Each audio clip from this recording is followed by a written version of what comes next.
மத்குருசமாரம்பாம் யதிசேகரமத்யமாம் லக்ஷ்மீவல்லபபர்யந்தாம் வந்தே குருபரம்பராம். ஆழ்வார்கள் வாழி அருளிச் செயல் வாழி தாழ்வாதுமில் குறவர்தாம் வாழி. எகழ்வாறுமுய்ய அவர்கள் உரைத்தவைகள் தாம் வாழி செய்யமறை தன்னுடனே சேர்ந்து. திருமழிசை ஆழ்வார் எம்பெருமானுடைய அந்தராத்மத்தையிலே ஊன்றியிருப்பர் என்று ஆச்சாரியர்கள் காட்டுகின்றார்கள்.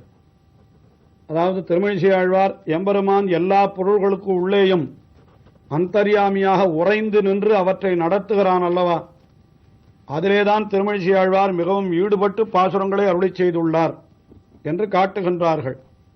அவர் சாக்கியங்கத்தோம் சமன் கத்தோம் சங்கரனாராக்கிய ஆகமநூல் ஆராய்ந்தோம் என்று அவரே சொல்லிக் கொண்டபடி பல பல மதங்களிலே எல்லாம் திரிந்து முடிவிலே விசிஷ்டாத்வைத ஸ்ரீ வைஷ்ணவ மதமே உயர்ந்தது என்று தேறி அந்த பேயாழ்வாருடைய அனுகிரகத்தாலே அந்த ஞானத்தையும் பெற்று அவர் பரம வைஷ்ணவராகி பாசுரங்களை எல்லாம் அருளிச் செய்தார். அப்படி அருளிச் செய்தவை 2 திவ்ய பிரபந்தங்கள், நான்முகன் திருவந்தாதி என்றும் திருச்சந்த விருத்தம் என்றும் 2 திவ்ய பிரபந்தங்களை அவர் அருளிச் செய்தார். அதிலே திருச்சந்த விருத்தம் என்கிற திவ்ய பிரபந்தம் நம்முடைய அனுபவத்திற்கு விஷயமாகி வருகின்றது. அதிலே முதல் 4 பாசுரங்களிலே எண்ணிக்கையிலேயே சொற்களை எல்லாம் அமைத்து பல பல பாசுரங்களை, அதாவது முதல் 4 பாசுரங்கள் எண்ணிக்கையிலேயே அமைந்திருக்கின்றன. முதல் பாசுரத்திலே பஞ்சபூதங்கள், அவற்றுடைய குணங்கள், அவற்றுக்கெல்லாம் நிர்வாககன் பகவான் தான் என்று தெரிவித்தவர். 2ஆம் பாசுரத்திலே பல பல விஷயங்களை, அதாவது 6ம் 6ம் 6மாய் ஓர் 5ம் 5ம் 5மாய் என்றெல்லாம் எடுத்து 6 என்பதனாலே அறுதொழில் அந்தணர்கள், அந்தணர்களுக்கு உரியவனமாக சொல்லப்பட்ட 6 தொழில்கள், 6 ருத்துக்கள் என்று இப்படி 6 6ஆக இருக்கக்கூடிய விஷயங்கள், 5 5ஆக இருக்கக்கூடிய விஷயங்கள், இவற்றையெல்லாம் 2ஆம் பாசுரத்திலே தெரிவித்தவர். மேலே இப்பொழுது 3ஆம் பாசுரத்திலே விசிஷ்டாத்வைத தத்துவத்திலே நாம் கொண்டிருக்கின்ற 24 தத்துவங்கள், 25வது தத்துவமாக ஜீவாத்மா, 26வது தத்துவமான பரமாத்மா என்ற இவை அத்தனையும் சேர்த்து இந்த பாசுரத்திலே அருளிச் செய்கின்றார். அதாவது 26வது தத்துவமான பரமாத்மா ஆனவன் மற்ற 25 தத்துவங்களுக்கு உள்ளேயும் அந்தர்யாமியாக எழுந்தருளியிருந்து அவற்றையெல்லாம் நிர்வகித்து நடத்துகிறான் என்பதை தெரிவிக்கின்றார் இந்த 3ஆம் பாசுரத்திலே. அல்லவத்துளாயுமாய் 5 3 1மாகி நின்னவாதி தேவனே 5 5 5மாகி அந்தரத்தணைந்து நின்று 5 5மாய நின்னை யாவர் காண வல்லரே. இந்த எம்பெருமானை யாவர் காண வல்லர் என்கிறார். தங்களுடைய முயற்சியாலே அவனை காண வேண்டும் என்று நினைத்தால் யாராலும் அவனை காண முடியாது. ஏனென்றால் அந்த எம்பெருமான் எப்படிப்பட்டவன் என்றால் அவனை முதலிலே தெரிவிக்கிறார். 5 5 5மாய் என்று 5 5 5 என்று முதலிலே தெரிவிக்கின்றார். முதலிலே 5 என்பது எதை தெரிவிக்கிறது என்றால் 5 பூதங்கள், அது முதல் பாசுரத்திலேயே தெரிவித்தார். பூமி, நீர், நெருப்பு, காற்று, ஆகாயம் ஆகிற 5 தத்துவங்கள். அதற்கு பிறகு அந்த 5 தத்துவங்களுக்கு உண்டான தன்மாத்திரைகள் என்று சொன்னால் அதனுடைய ஒவ்வொரு தத்துவத்திற்கும் ஒரு குணம் உண்டோ இல்லையோ, அதை நாம் முதல் பாசுரத்திலே பார்த்தோம். பூமிக்கு உண்டான, அதாவது அந்த சுவை, ஊறு, ஒலி, ஒளி, நாற்றம் என்கின்ற குணங்கள் 5, செவிவாய் கண்மூக்கு உடல் என்கின்ற 5 புலன்கள், அதற்கு இந்த 5 புலன்களுக்கும் ஞானேந்திரியங்கள் என்று பெயர். அதற்கு மேலே கர்மேந்திரியங்கள் என்று ஒரு 5 இருக்கின்றன.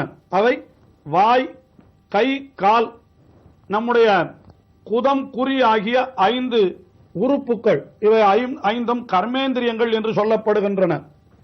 இப்பொழுது இவர் எதையெல்லாம் தெரிவித்தார்? 5 5 5மாய் என்று தெரிவித்தபடியினாலே ஆஹா பஞ்சபூதங்கள் அதே போல ஞானேந்திரியங்கள் 5 கர்மேந்திரியங்கள் 5 ஆகிய 3 தெரிவித்தார்.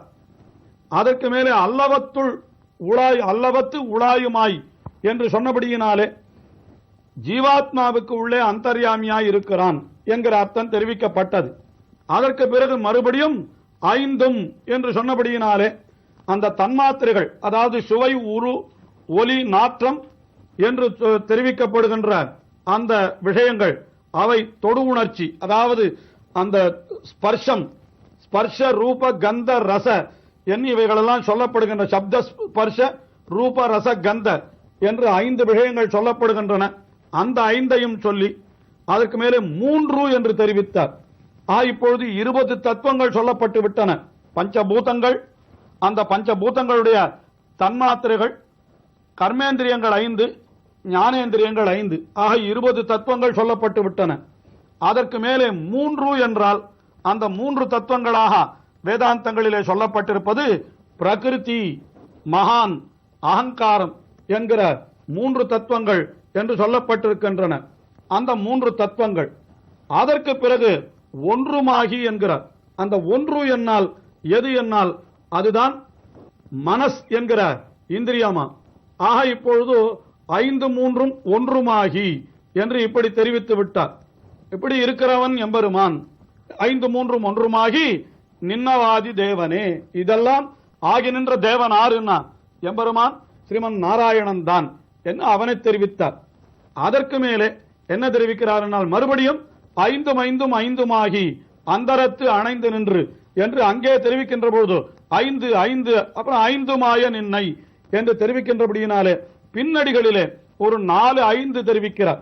அந்த 5 எவை என்னால் இப்பொழுது கீழே தெரிவித்த அந்த 24 தத்துவங்கள், அதை தவிர பரமபதத்திலே தனியாக சில தத்துவங்கள் உண்டாம். சுத்த சத்துவமயமாய் இருக்கக்கூடிய தத்துவங்கள், அதாவது இந்த உலகத்திலே நாம் பஞ்சபூதங்கள் என்று பார்க்கிறோம் அல்லவா, அதாவது பூமி, நெருப்பு, காற்று, ஆகாயம் என்ன இவற்றையெல்லாம் இங்கே இருக்கக்கூடிய பஞ்சபூதங்கள் என்று சொல்லுகிறோம்.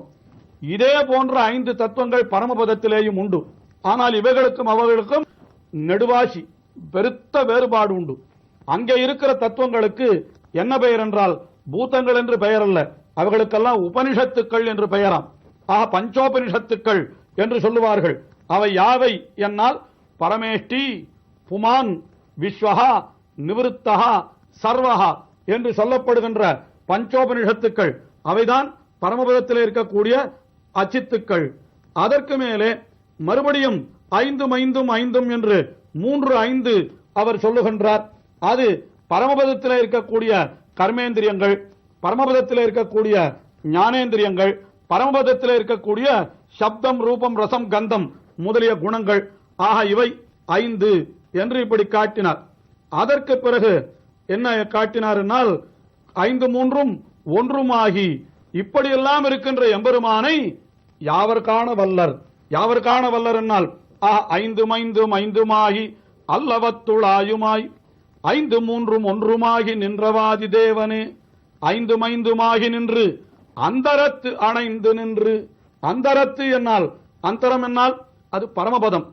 பரமபதமாகிற உயர்ந்த ஸ்தானத்திலே எழுந்தருளி இருக்கிறானே, அப்படி 5 5 மாய நின்னை யாவர் காண வல்லர். அந்த அப்படிப்பட்ட எம்பெருமானாகிய உன்னை யாவராலே உண்மையாலே காண முடியும் என்று தெரிவிக்கின்றார். விசிஷ்டாத்வைத சித்தாந்தத்திலே அச்சித்து என்கிற ஒரு தத்துவம், அதாவது மொத்தம் 3 தத்துவங்கள் விசிஷ்டாத்வைத சித்தாந்தத்திலே ஒப்புக்கொள்ளப்பட்டிருக்கின்றன. பரமச்சேதனான பகவான், அடுத்தபடியாக எண்ணிக்கையில் அடங்காத ஜீவாத்மாக்கள், அதற்கு பிறகு அச்சேதன தத்துவங்கள், அதாவது அறிவற்ற ஜட பொருள்கள் என்று இப்படி 3 தத்துவங்கள் ஒப்புக்கொள்ளப்பட்டிருக்கின்றன. அந்த 3 தத்துவங்களுக்குள்ளே அச்சித்து என்று சொல்லப்படுகின்ற தத்துவம் இருக்கிறதே, அதாவது அறிவற்ற ஜட பொருள் என்பது, அது 24 தத்துவங்களாக பிரிக்கப்பட்டிருக்கிறது.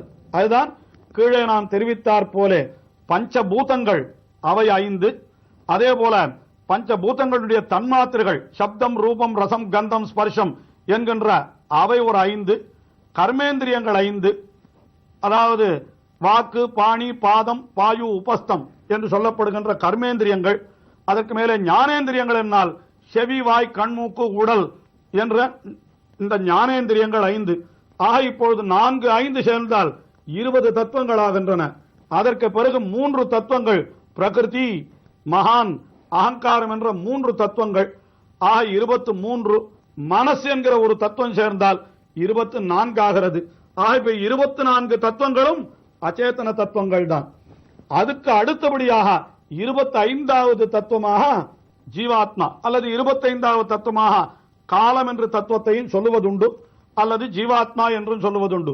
காலத்தை கொண்டோமானால் அப்பொழுது ஜீவாத்மா 26வது தத்துவமாக சொல்ல வேண்டும், அல்லது காலத்தை கொள்ளாவிட்டால் ஜீவாத்மாவை 25வது தத்துவமாகவே கொள்ளலாம். அதற்கு மேலே அந்த 26வது தத்துவமான ஜீவாத்மாவை 25 அல்லது 26வது தத்துவமான ஜீவாத்மாவைத்தான் அல்லவத்துள் ஆயுமாய் என்று அதற்குள்ளேயும் இருக்கிறான் பகவான் என்று காட்டி, அதற்கு மேலே பரமாத்மாவை அந்தரத்து அணைந்து நின்று என்று அந்தரத்திலே பகவான் இருக்கிறானே, அதாவது பரமபதத்திலே இருக்கிறானே, அவனை அப்படிப்பட்ட தத்துவமாக சொல்லி இவை அத்தனையும் நிர்வகித்து நடத்துகிறவன், ஒன்று தப்பாமல் நடத்துகிறவன் பகவான் தான். நம்மாழ்வாரும் கூட இந்த தத்துவங்களை எல்லாம் நமக்கு காட்டுகின்ற பொழுது பொங்கைம்புலனும் பொறி 5 கருமேந்திரியம் 50 என்று 4, 5, 20 தத்துவங்களை சொல்லிவிட்டு அதற்கு மேலே இங்கி உயிரை, பிரகிருதி, மான், அகங்கார, மனங்களே என்று 4 தத்துவங்களை தனியாக தெரிவித்தார். இந்த 24 தத்துவங்கள் அதே போல பரமபதத்திலேயும் கூட இப்படிப்பட்ட தத்துவங்கள் உண்டு என்று இங்கே பஞ்சபூதங்கள் இருக்கிறார் போல பரமபதத்திலே பஞ்சோபனிஷத்துக்கள் இருக்கின்றன. அங்கேயும் கர்மேந்திரியங்கள், ஞானேந்திரியங்கள், இன்னும் போகஸ்தானங்கள் என்று இவைகளெல்லாம் இருக்கின்றன. அவை அத்தனையும் தெரிவித்து இவை அத்தனைக்கும் நிர்வாககன், இவற்றையெல்லாம் நமக்கு நடத்தி கொடுப்பவன் யார் என்றால் அவன் பரமாத்மாவான பகவான் தான் என்று இந்த பாசுரத்திலே தெரிவித்தார். இது போன்ற தத்துவ கொள்கைகள் முதல் 4 பாசுரங்களிலே மிக விரிவாக தெரிவிக்கின்றன. அதிலே இப்பொழுது 3வது பாசுரத்தை அனுபவித்தோம், தொடர்ந்து அனுபவிப்போம்.